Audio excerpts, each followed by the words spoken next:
se non mi dici dov'è.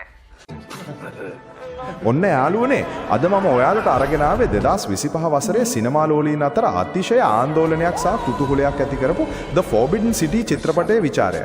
මේක historical mystery සහ epic drama කියන ගණවලට අයිති අභිරහස් සහ රාජකීය රහස් වලින් පිරුණු අති දෙවන්ත නිර්මාණයක්.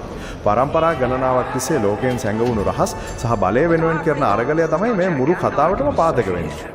චිත්‍රපටයේ කතාව ආරම්භ වෙන්නේ තරුණ පුරාවිද්‍යාඥයෙක් විසින් වසර දහස් ගණනක් තිස්සේ කිසිවෙකුට ඇතුළු වීමට ඉඩ නොලැබුණු අතහැර දැමූ රහස් නගරයක් සොයා ගැනීමත් එක්ක.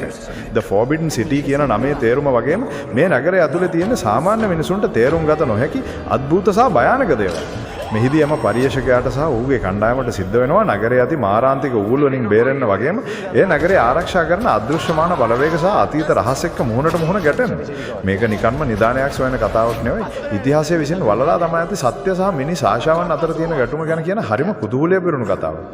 චිත්‍රපටයේ කැපී පෙනෙනම දේ තමයි එහි ඇති අතිදෙවන්ත කලා අධ්‍යක්ෂණය සහ සිනමාකරණය. එම රහස් නගරයේ තියෙන මාලිගා පෞරාණික කටයම් සහ ඒ අභිරහස් ස්වභාවය අධ්‍යක්ෂවරයා ඉතාමත් දක්ෂ විදියට දර්ශනයට නංවා තියෙනවා. විශේෂයෙන්ම රාත්‍රී දර්ශනවලදී සහ පන්දම් වෙලියෙන් පෙන්වන අద్భుත දර්ශන කොයිතරම් තාත්විකද කියනවා නම් ප්‍රේක්ෂකයාට Taman ඉන්නේ සිනමා ශාලාවක නෙවෙයි ඒ අద్భుත නගරය ඇතුළෙමයි කියලා හිතනවා. සිනමාකරණය සහ වර්ණ සංකලනය මගින් චිත්‍රපටයට ලබා දීලා තියෙන ඒ ගැඹීර සහ අභිරහස් පෙනුම ප්‍රේක්ෂකයාගේ හදගස්ම අවසානයේ දක්වාම රඳවා ගන්න සමත් වෙනවා. පසුබිම් සංගීතය චිත්‍රපටයේ තියෙන ඓතිහාසික බව සහ අනතුරේ දීව්‍රතාවය මනාව මතු කරලා පෙන්වනවා. ප්‍රධාන චරිත නිරූපණය කරන නළුවන්ගේ රංගනය අති විශිෂ්ටයි. Taman සොයා ගන්න රහස් හමුවේ වුන් පුදුමයට පත්වන ආකාර සහ පසුව ඇති වෙන බිය ඔවුන්ගේ මුණ ඒරියා වලින් මනාව පෙන්වනවා. ඒ වගේම මෙහි යන ඓතිහාසික පසුබිම පවා ඉතාමත් තාත්විකව සහ සවිස්තරාත්මකව නිර්මාණය කර තිබීම විශේෂත්වය. මේ චිත්‍රපටයෙන් අපිට පෙන්වන්නේ අතීතයේ සැඟවුණු ඇතැම් රහස් එලෙසින්ම තිබීම ලෝකයේ පැවැත්මට කෙතරම් වැදගත්ද යන්නේ. ඔබ ඉන්ඩියානා ජෝන්ස් හෝ නැෂනල් ට්‍රෙෂර් වැනි ඓතිහාසික අභිරහස් සහ ගවේෂණ කතාවකට කැමති කෙනෙක් නම් The Forbidden City කියන්නේ අනිවාර්යයෙන්ම නරඹිය යුතු නිර්මාණයක්. මේ හුදෙක් විනෝදාස්වාදයට එහා ගිය ඔබේ මනස අඳුරු කොන්දස බලන්නට ඔබ පොළඹවන සිනමාත්මක අත්දැකීම. ඉතින් මේ චිත්‍රපටය ගැන ඔබ මොකද හිතන්නේ? සැඟවුණු රහස් නගරයකට ඇතුළු වෙන්න ඔබට අවස්ථාවක් ලැබුණොත් ඔබ ඒක කරනවද? පහලින් කමෙන්ට් කරන්න. තවත් මෙවැනිම උද්වේගකර විචාරයකින් හමු වෙමු. ඒ වගේම අපේ YouTube channel එක subscribe කරන්නත් පහළ තියෙන bell සලකුණ click කරන්නත් අමතක කරන්න එපා. ඒ වගේම තවත් දෙයක් ඔබ ලංකාවේ කොහේ හිටියත් ඔබට ෆිල්ම් download කරන්න පහසුකම් නැතිනම් ඕ මිලදී ගැනීමට ස්ථානයක් ඔබ ආසන්නයේ නොමැතිනම් description එකේ පහළ දාලා තියෙන අපේ WhatsApp අංකයට message එකක් දාන්න.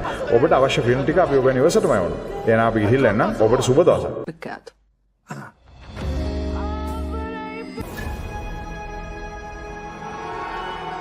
Marito con la cinese prostituta, non lo so dove sta!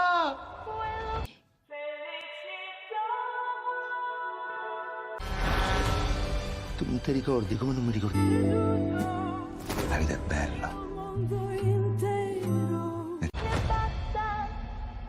No! Sì! Ciao, May. Stavo io. Che vuol dire essere innamorati? Che hai fatto in faccia? Mamma donna cinese ci sorprende sempre. Ma che cazzo, May?